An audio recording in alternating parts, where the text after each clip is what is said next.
और 2-3 सेक्शन है, उसके बाद हम छुट्टी करेंगे। आइए, क्या कहता है जी आपका? एड एड सिंपली कहता है आपका कि जी अगर वो डॉक्यूमेंट जो है बेशक वो जो डॉक्यूमेंट है जो कि कोर्ट 5 जो है वो 13(5) के तहत वापस कर देती है, कोई जो आपका पब्लिक रिकॉर्ड वगैरह होती है या बैंक से रिलेटेड कोई अकाउंट्स वगैरह होते हैं वो, तो या फिर जो आपका इनएडमिसिबल होता है वो डॉक्यूमेंट रेलिवेंट है वो वापस कर देती है, तो उनको भी कोर्ट जो है सफिशिएंट काज अगर उसको लगती है तो उनको इम्पाउंड कर सकती है।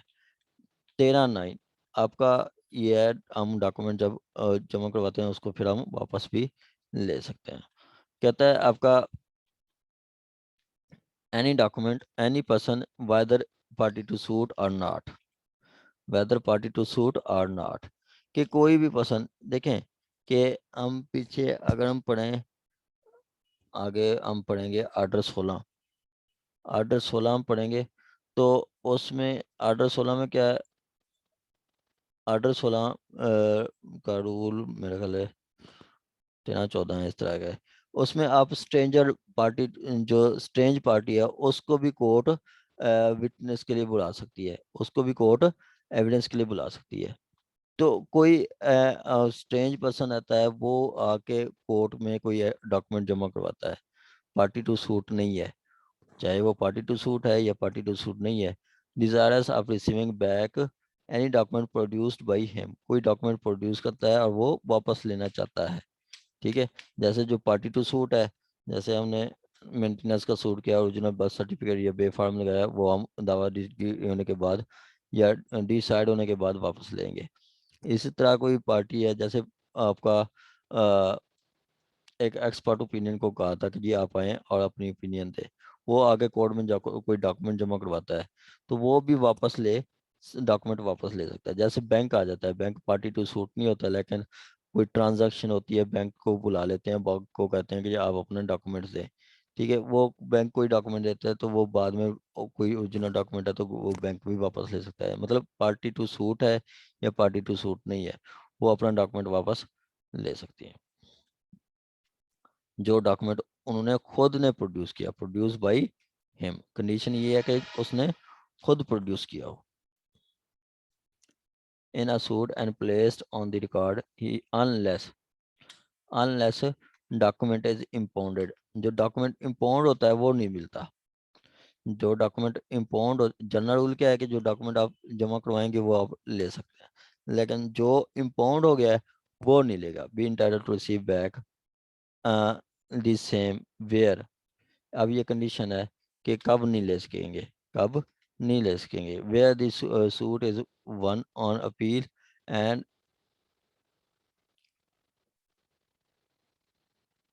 an appeal is not allowed when the suit is has been disposed, कि अगर आपका सूट हुआ है उसके बाद an appeal is not allowed, कोई अपील नहीं अलाउ हुई, तो आपका डॉक्यूमेंट वो डिस्पोज नहीं हुआ, तो फिर आप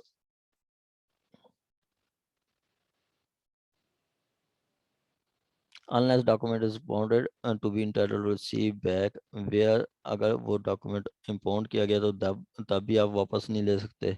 और जहाँ पे the suit is won and appeal is not allowed, जिस पे अपील नहीं लाए आपने मतलब अलाउ नहीं की गई, when suit is disposed of and when suit is won, appeal is allowed when the court satisfied at that the time for preferring appeal elapsed, मतलब अपील प्रेफर करना था वो टाइम लैप्स हो गया है, या no appeal has been preferred if appeal preferred when appeal is disposed of, when appeal is disposed of.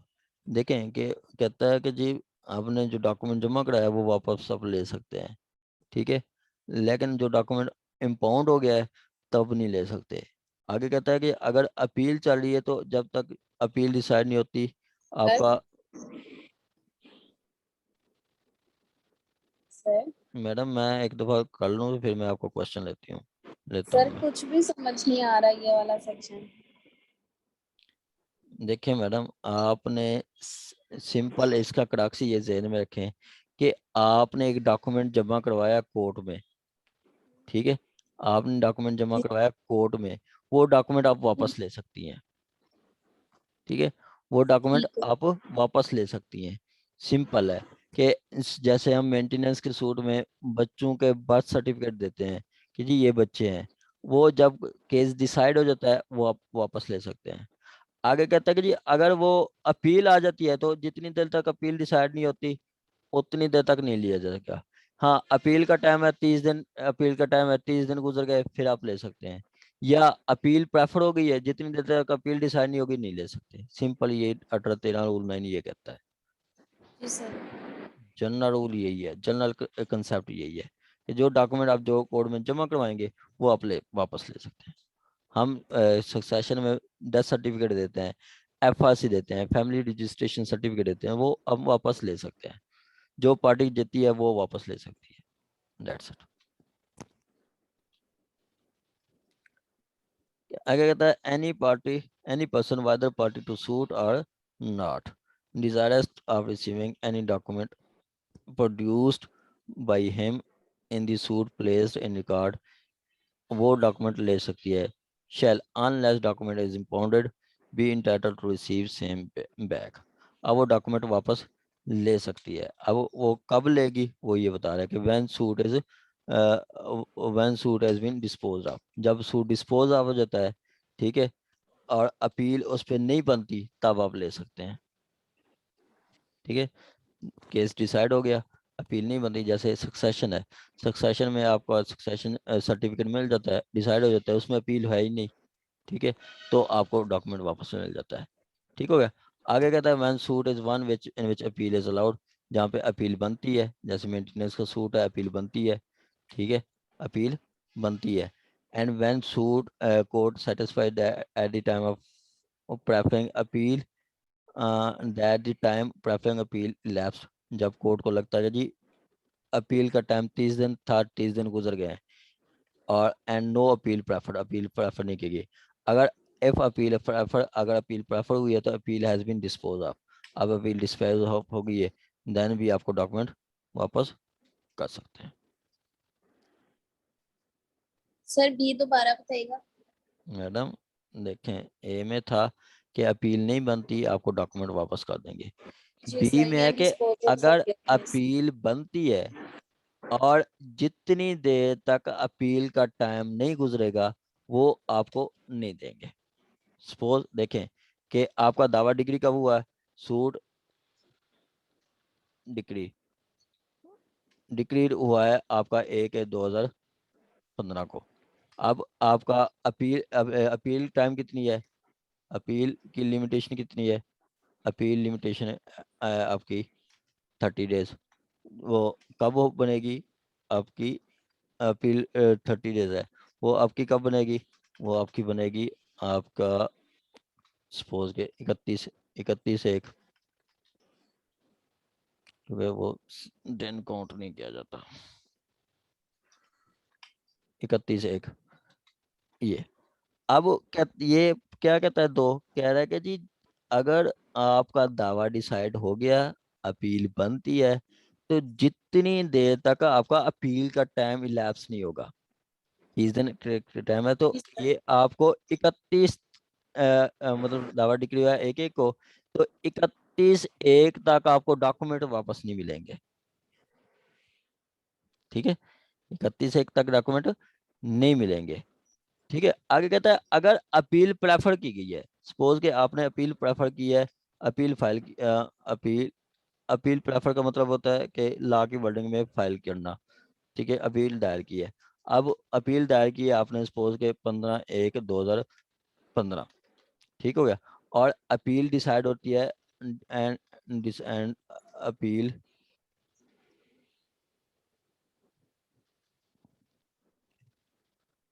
Decided on आपका के 4 महीने बाद होती है, 15/4/2015। अब 15 को दिसंबर मतलब 4 महीने बाद डिसाइड हुई, तो आपको जो डॉक्यूमेंट वापस मिलेंगे, डॉक्यूमेंट कब मिलेंगे, वो 15/4 को, 15/4 के बाद। डॉक्यूमेंट बी रिटर्न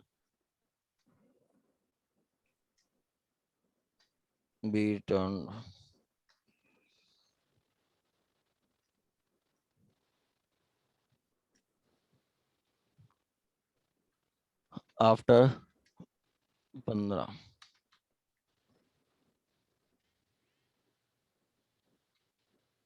ठीक है, ये आपका कह रहा है सारा। ठीक है, ये आपका सारा कह रहा है।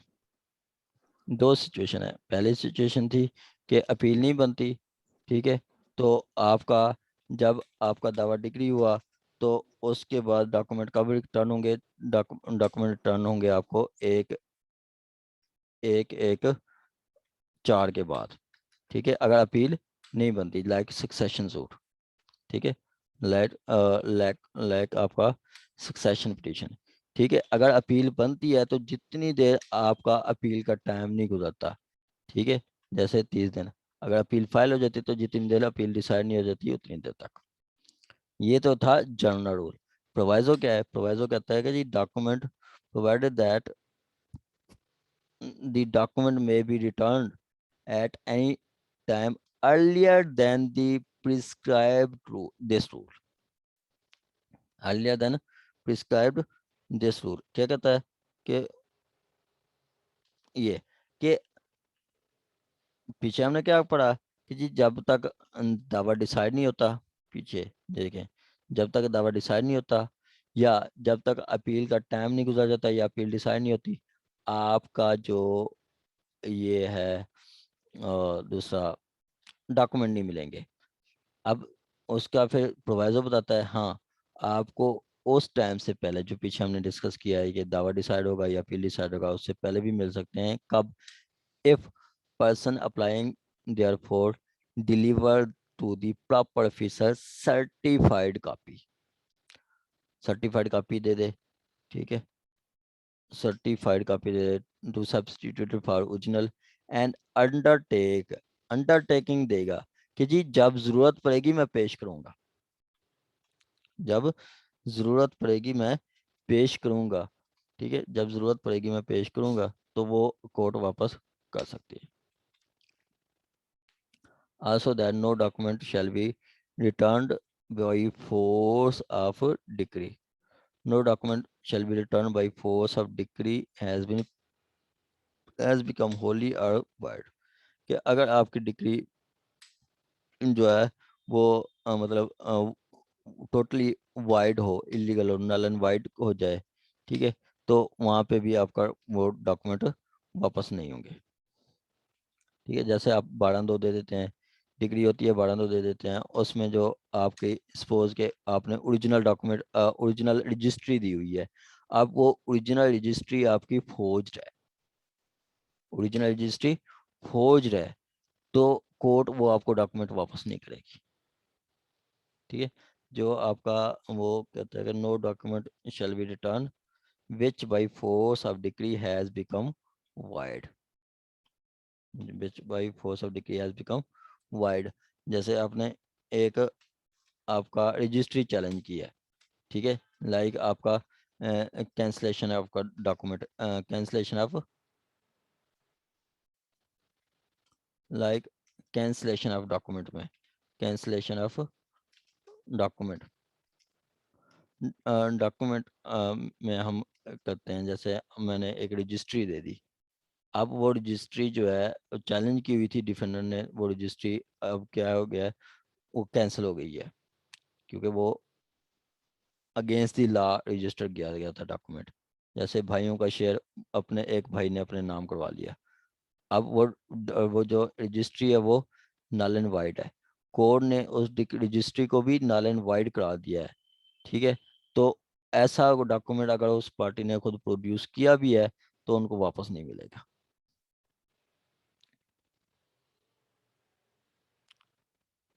ऐसा डॉक्यूमेंट को वापस नहीं मिलेगा।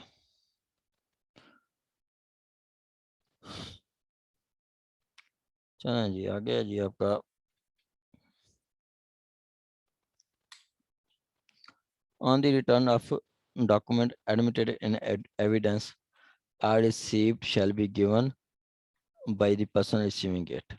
कि वो जो बंदा रिसीविंग करता है, अब मैं जाके डॉक्यूमेंट वापस करता हूँ तो मैं अपने रिसीविंग दे देता हूँ कि जी मैंने ये डॉक्यूमेंट वसूल कर लिया है।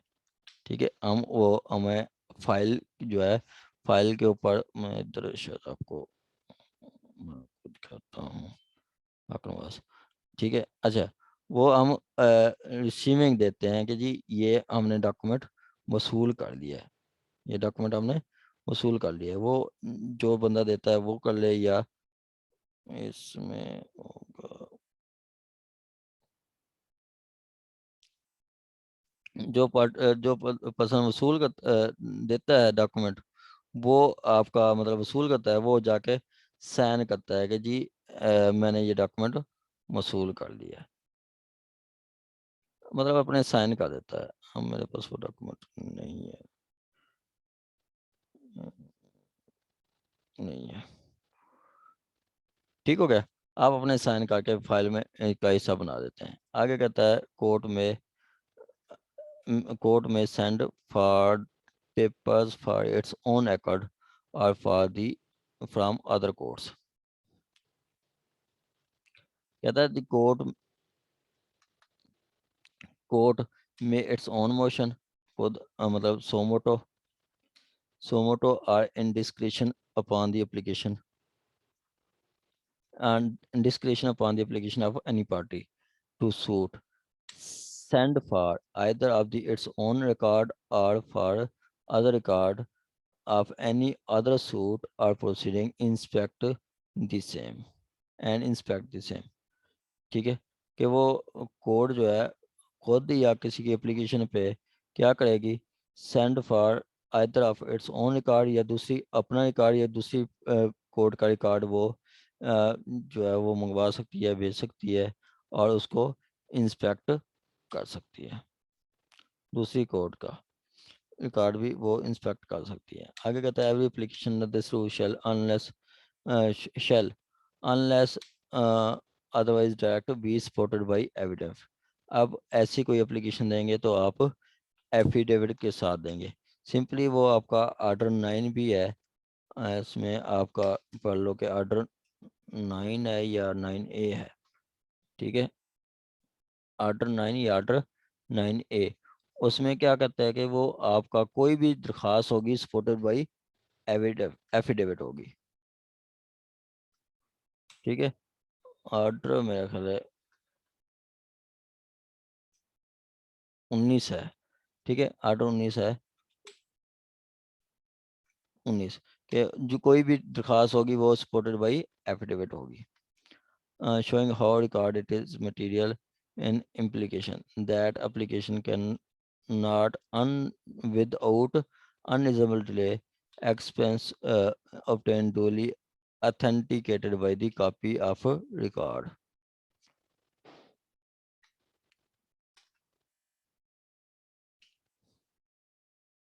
सिंपली वो कह रहा है कि जी ऐसी कोई एप्लीकेशन देंगे दूसरी कोर्ट से रिकॉर्ड मंगवाने के लिए, तो आप उसके साथ एफिडेविट देंगे।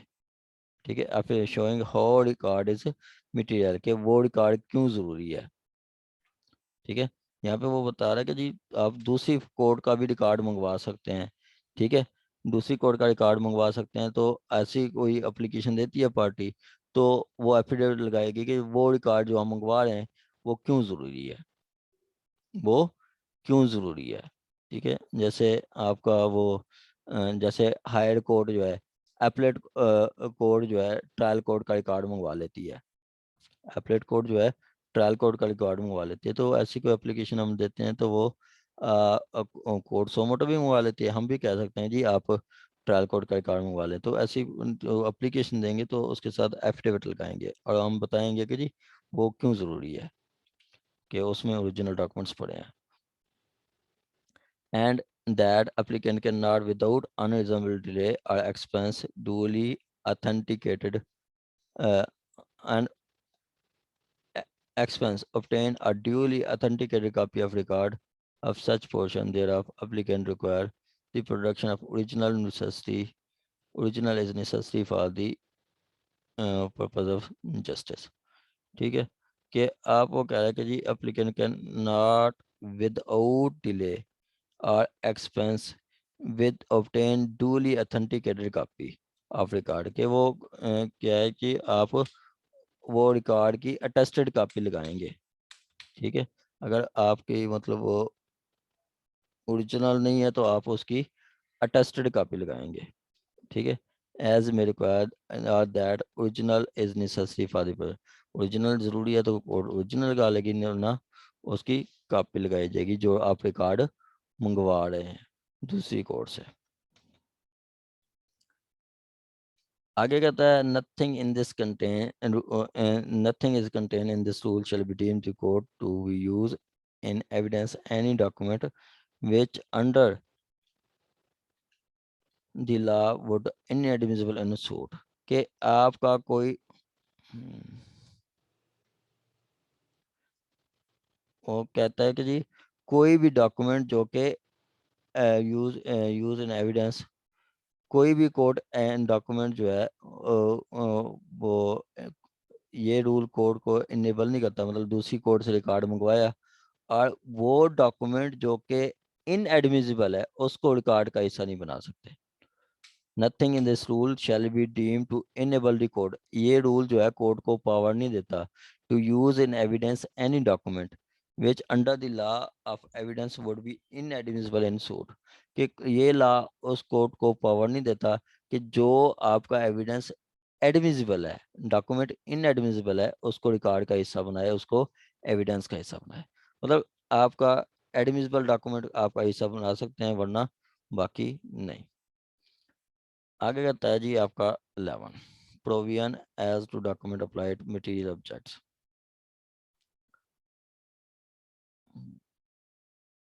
आप सब थक गए होंगे मुझे लग रहा है। सर ये आप आखिरी रूल पे पूछ रहे हैं, अच्छा, इसके बाद तो ऑब्वियसली ऑफ ही है। आप भी पूछते आधा घंटा घंटा पहले तो हम कहते भी अच्छे लगते सर थक गए हैं। अच्छा मैडम बात आपकी ठीक है।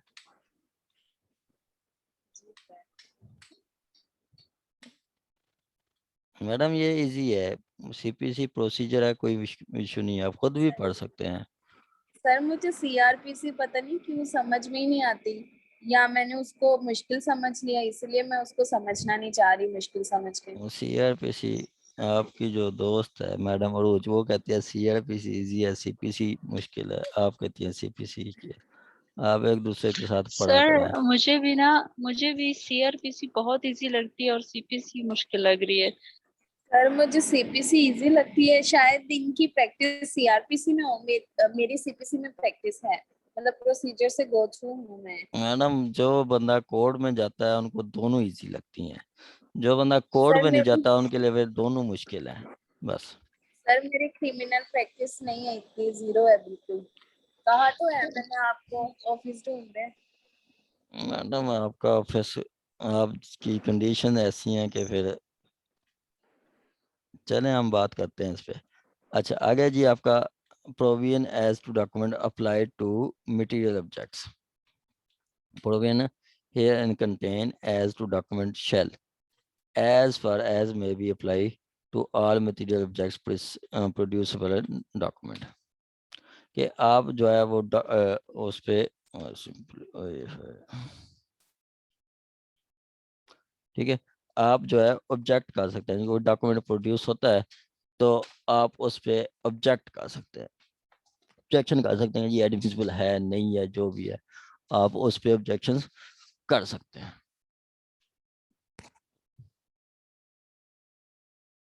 जी यहाँ तक किसी का कोई क्वेश्चन हो तो आप पूछ सकते हैं।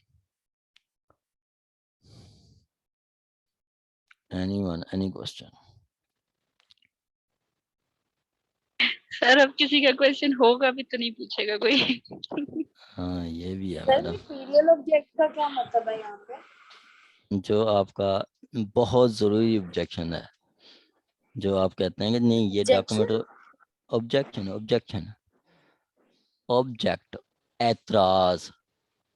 आई ऑब्जेक्ट माय लॉर्ड, मैं ऑब्जेक्ट करता हूँ। ठीक है, ये वो है कि आप कहते हैं कि नहीं ये डॉक्यूमेंट एडमिसिबल ही नहीं है। जैसे वो आप स्पेसिफिक परफॉर्मेंस का दावा किया, आप वो दूसरी मैडम कहते हैं कि मेरा लीज एग्रीमेंट फाइल का हिस्सा बना है, आप कहेंगे नहीं ऑब्जेक्ट, वो तो इससे इसका एडमिसिबल ही नहीं है, रेलिवेंट ही नहीं है। ठीक है, तो नहीं सर, ये मुझे लग रहा है ये यहाँ पे मटेरियल ऑब्जेक्ट्स की वो बात कर रहा है जो कि एज एन एविडेंस हम पेश कर सकते हैं, उसके ऊपर भी सेम अप्लाई होगा जैसे कि हम डॉक्यूमेंट्स को प्रोड्यूस करते हैं। बिल्कुल ऐसे ही है, बिल्कुल क्योंकि ऐसे सर ही है। लिखा हुआ है ना, so far as may be apply to all other material objects producible as evidence. जी बिल्कुल, वही कि आप ऑब्जेक्शन कर सकते हैं उस पर।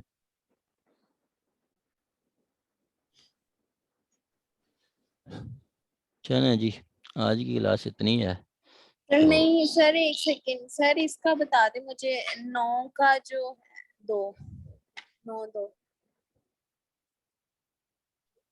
हाँ जी मैडम, ये ऑन द रिटर्न ऑफ मैं डॉक्यूमेंट मैं एंड मैं आप जो है ना, मैंने बर्थ सर्टिफिकेट जमा कराया है, मैं वो डॉक्यूमेंट ना मैं सुबह आपको व्हाट्सअप करूँगा। मैंने बर्थ सर्टिफिकेट जमा कराया है, मैंने application the return of document की, वो एक्सेप्ट होगी, वो डॉक्यूमेंट मुझे देंगे तो वो ऑर्डर शीट पे मेरे साइन ले लेंगे कि जी ये मैं डॉक्यूमेंट वापस ले गया हूँ। ये ना हो कि कल को मैं फिर पहुंच जाऊँ कि जी मुझे डॉक्यूमेंट वापस करें। ये चीज़ है। आपसे मैडम किसी से भी कोई चीज़ लेते हैं तो वो आपको, आपसे रिसीविंग, आपसे किसी, आपको डाकिया आके डॉक्यूमेंट देता है, पोस्ट ऑफिस या टीसीएस से कोरियर आता है, आप उससे साइन ले लेता है कि जी आप साइन दें। ये ना हो कि कल को फिर आप क्लेम करेंगे जी आपको तो कुछ मिला ही नहीं है। ये रूल है। सर एक बात पूछनी थी आपसे। जी मैडम। सर ये जिस तरह से डिक्लेरेशन का या डिक्लेरेशन के केसेस होते हैं जिसमें जो अकाउंट है उसको डिक्लेयर कराना होता है जो सक्सेसर होता है उसके नाम पे, तो उसमें भी वो ओरिजिनल जो डॉक्यूमेंट्स होते हैं वो कोर्ट रख लेती है, जब वो केस वाइंड अप हो जाता है, डिस्पोज ऑफ हो जाता है, तो फिर वो वापस कर देती है डॉक्यूमेंट्स को। जी लेकिन उसके बिहाफ पे वो श्योरिटी लेती है कि जितनी अमाउंट क्लेम की हुई थी ना सब्जेक्ट मैटर, यानी कि इतनी अमाउंट है बैंक में, उसके अकॉर्डिंगली, उसी के अकॉर्डिंगली श्योरिटी लेती है। फॉर एग्जाम्पल वो समथिंग 50 एल्स लाख है मैडम, 50 लाख आपके वो तो वो सक्सेशन है, सक्सेशन है आपका 50, सपोज के सक्सेशन में आप अमाउंट क्लेम करते हैं, बैंक में आपका बैंक में पड़ा है 50 मिलियन, 5 मिलियन पड़ा है, मतलब 50 लाख। ठीक है, तो श्योरिटी आपको से 5 मिलियन की लेगी कोर्ट।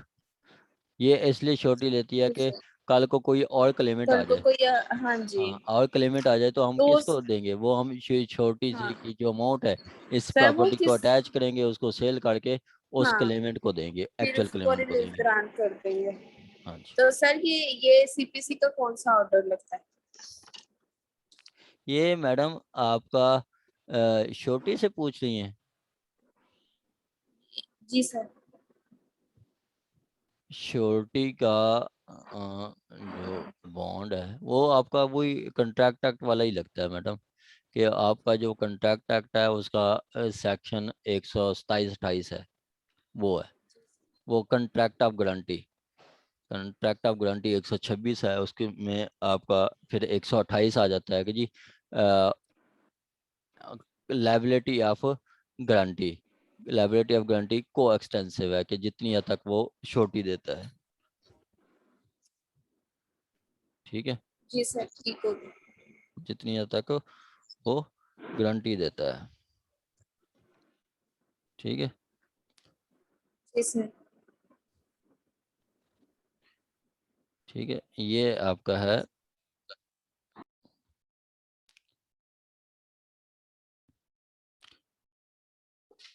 आपका आज का लेक्चर।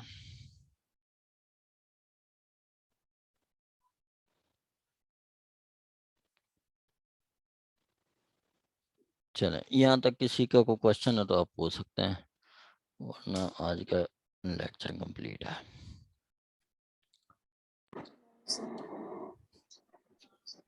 चलें जी, ओके फिर। अल्लाह हाफिज। ओके सर, अल्लाह हाफिज। अल्लाह हाफिज।